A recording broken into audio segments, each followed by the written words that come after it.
I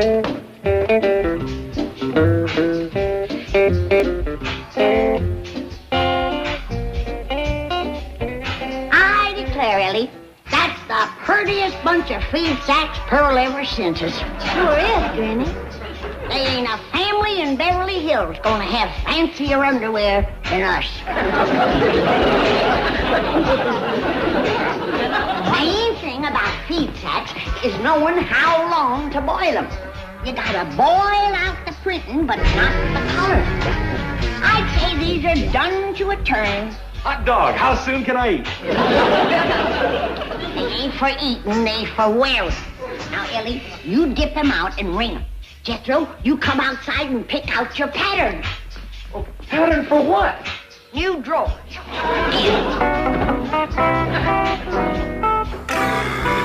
Hello, May. Where's Granny? Oh, she's out back hanging up clothes, Pop. My doggies, I'm pleased to see you taking an interest in kitchen work. Well, thank you, Pop. Excuse me.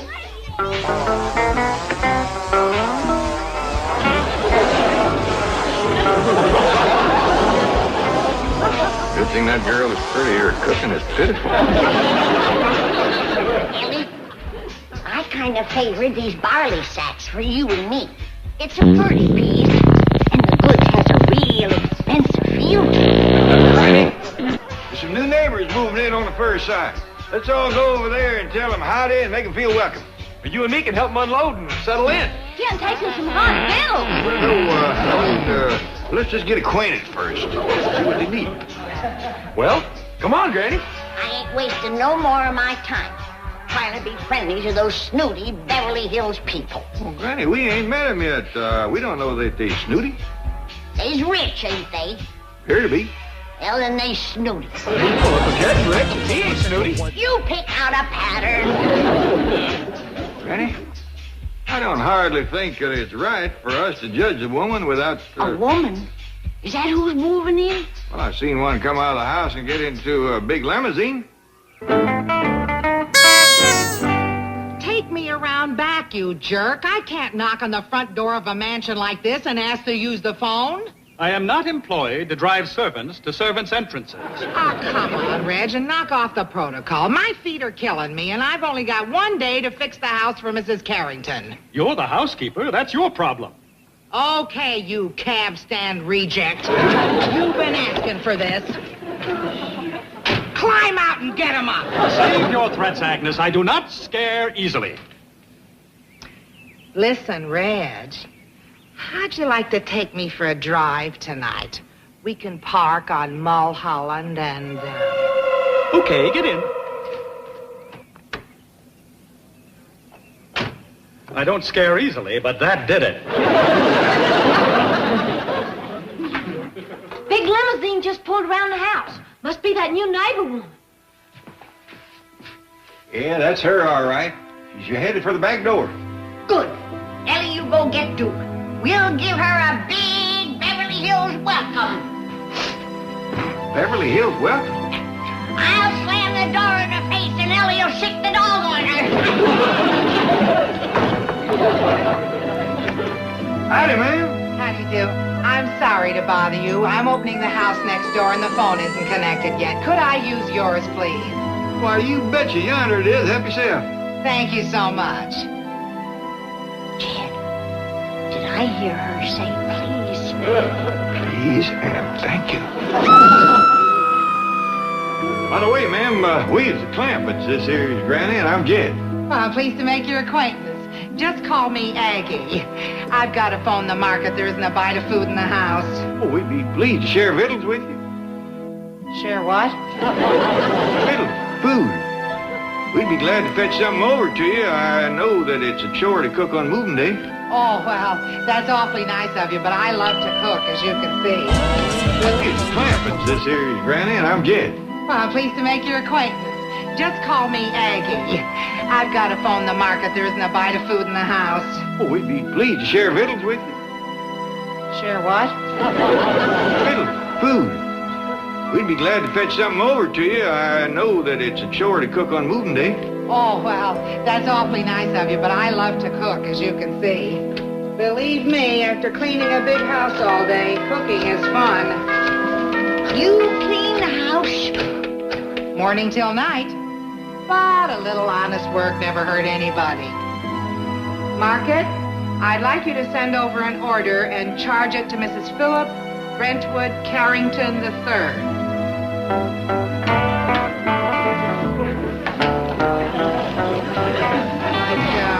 Two loaves of white bread. Ready? I think you gotta admit that Mrs. Philip Brentwood Carrington III ain't your average run-of-the-mill, everyday rich Beverly Hills society woman. Yeah, a grand name like that. And she says, just call me Aggie.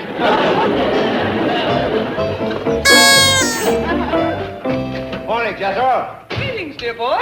Howdy. Oh, why so glum? I was hoping the new neighbor'd have a pretty maid, but I didn't see one. Jethro, did I hear you say something about a new neighbor? Yes, sir, Mr. Drysdale. He's just settling in. The moving man told me her name was Mrs. Philip Brentwood Carrington III. Carrington. Carrington. See, that name rings a bell. Jethro, if you are lonesome for feminine companionship, come to my place this evening. Do you have a pretty maid? I got it. Carrington. Mrs. Philip B., widow, financial rating AAA, between 23 and 24. So young. What young? That's how many millions she's got. Well, how old a woman is she? Who cares? With that kind of money, she's in the prime of her life. Oh, hi, folks. Hello, Mr. Claret. Excuse me a minute. I want to wave goodbye to Miss Carrington. What? Aggie, hurry back. That was Mrs. Philip B. Carrington III? Yep, but she asked us to call her Aggie. Awful nice woman. Come on in. Chief, you're trembling. Romance does that to me. Romance? Jed and Mrs. Carrington.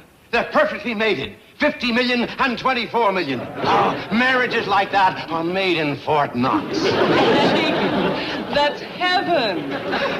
It must be. When may I have something to eat? When the market delivers the groceries.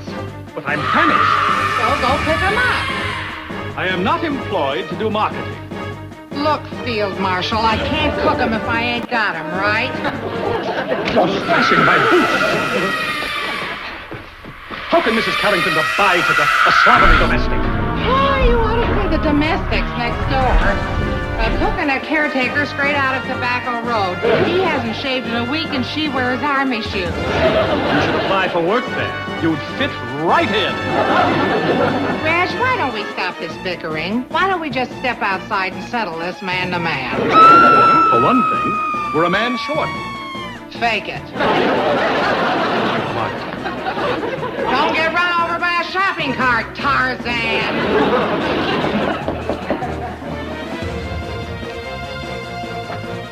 Howdy, Aggie. Granny, come on in. Thank you. Did your groceries come yet? No, the chauffeur just went to pick them up. Well, I brought you a little treat. Some clam chowder. Clam chowder? No, clam. He was our goat. Got mean and I made soup out of him.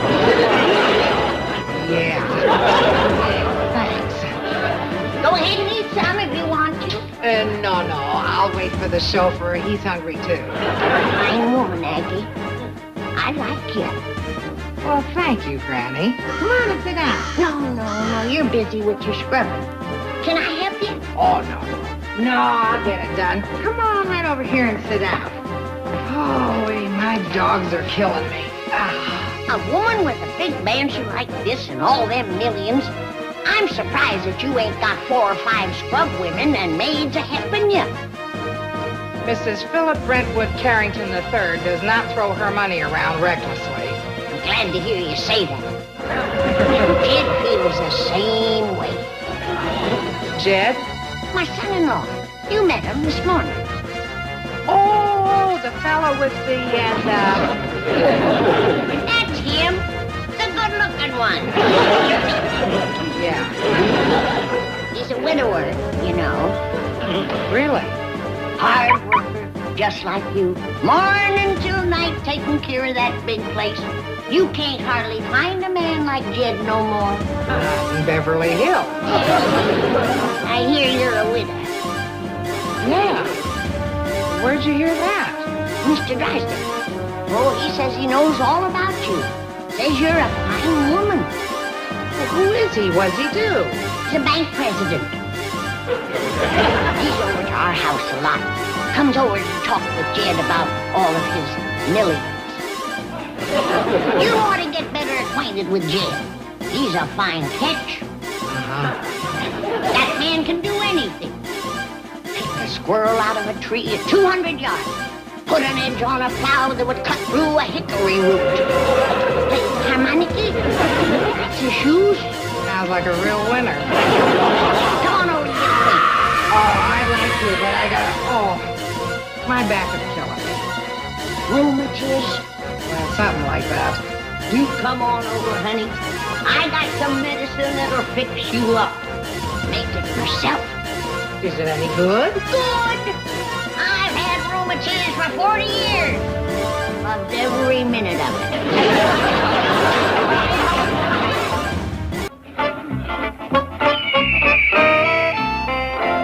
Well, Miss Hathaway, what's the news? How is that flaming romance coming along? What flaming romance? Jed Clampett and Mrs. Carrington. We've got to keep that affair at white heat. Chief, she came over to use the telephone. Right. And we mustn't let it cool down. By George, I've got a great idea. Let's have the wedding here in the bank. Wedding? Yes, they can be married in the vault. Or better, or worse, or richer, or richer. Get a hold of yourself. Oh, excuse me, I'm an incurable romantic. The fact is, we don't even know what Mrs. Carrington looks like. Well, she's beautiful, terrific figure. You know, I've got her picture right here. that is a financial report. Yeah. Isn't she lovely? Look at that cash on hand. What a figure. Chief, I'm becoming seriously concerned about you. Your obsession with money is reaching psychotic proportions. And look at those tax-free municipals. Chief. And of course, after they're married, we'll get some great tax benefits from... Chief! You need professional help. Okay. Hire anyone you need. I want the biggest wedding in town. Now, in the meantime, you go on up there and you start playing Cupid. If you can get those two married, by the time we post statements on Friday, there'll be a big bonus in it. I don't want a bonus. I'm not offering you one. The bonus is for me.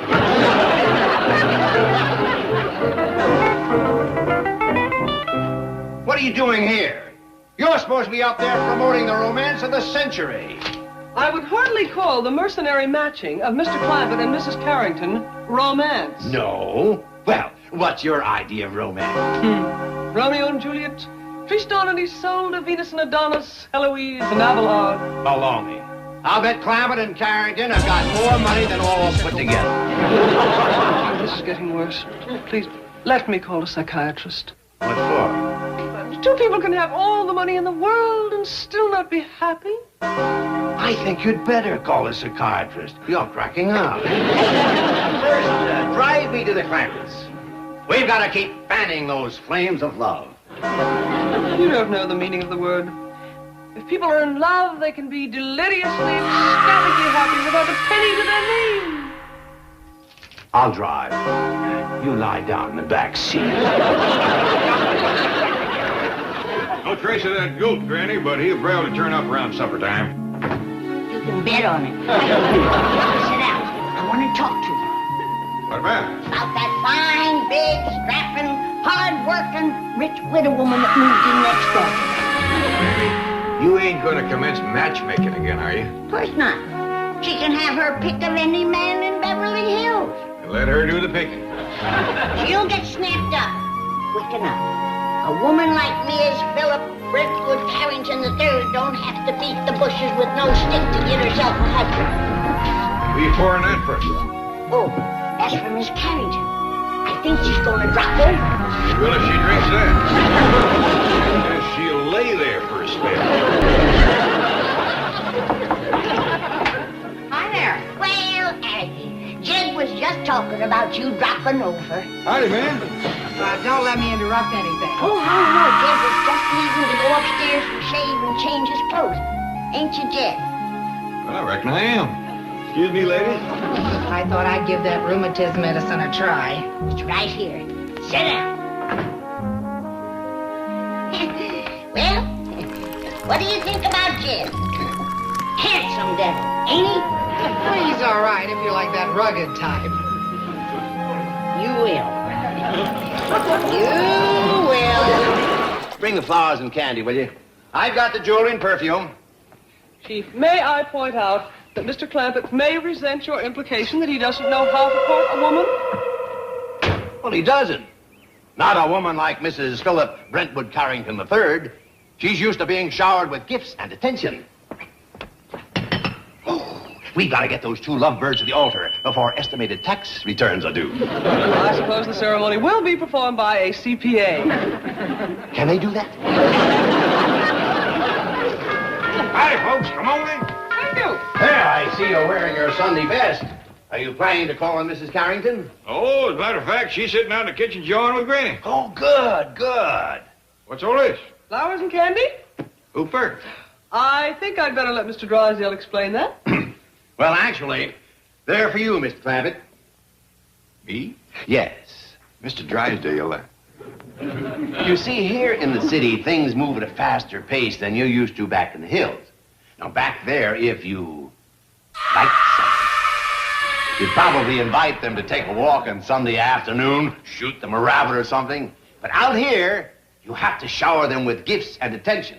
Now, in addition to the flowers and candy, I've taken the liberty of picking this out for you. Beautiful, isn't it? Drysdale. Perfume. Mr. Drysdale. Yes. Just shoot me a rabbit.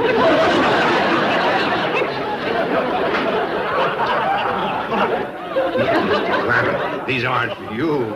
These are for you to give to Mrs. Carrington. What for? Well, you like her, don't you? Don't know her. Well, let me tell you about her. Oh, what a lovely woman. She's got everything. Well, culture, breeding, education, money. Lots of money. Beauty, sophistication. A princess, Mr. Clampett. Veritable princess. How's your back? What back? Oh, mine. Oh, it's great. You know, you're right about this stuff. It makes having rheumatism a bore. Just sit this, honey. Don't go. Okay. Now, let's get back to Jed. Would you like to step out with him tonight? No thanks. Go. Gee, that's beautiful material. That reminds me of Hawaii. I used to have a moo-moo like this. What? A moo-moo. Go back to sipping, honey. There ain't no cows this color. I tell you, Mr. Clampett, if I weren't a married man, I'd be in that kitchen on my knees, asking that remarkable little woman to be my bride. You talking about Aggie or Granny? I'm talking about Aggie. Why, she was the toast of Europe. Every man in Paris was after her.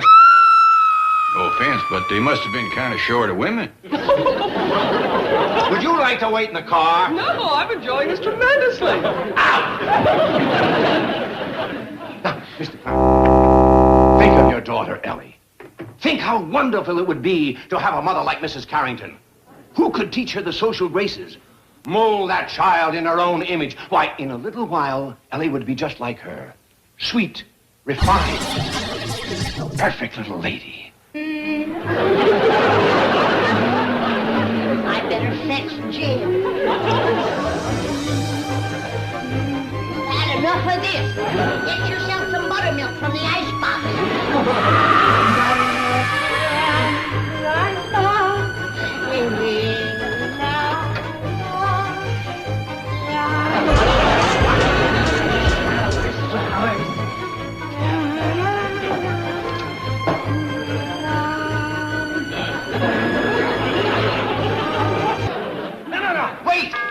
Just give her these.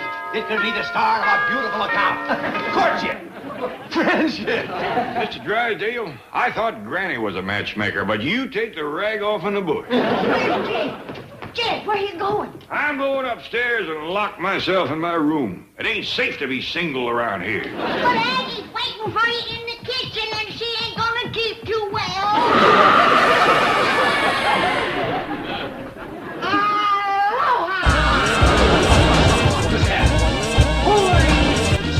I'm Melvin Drysdale. Milby, baby, I'm your ex. These gifts. Oh, that's awful sweet of you, honey. But let's hula lean.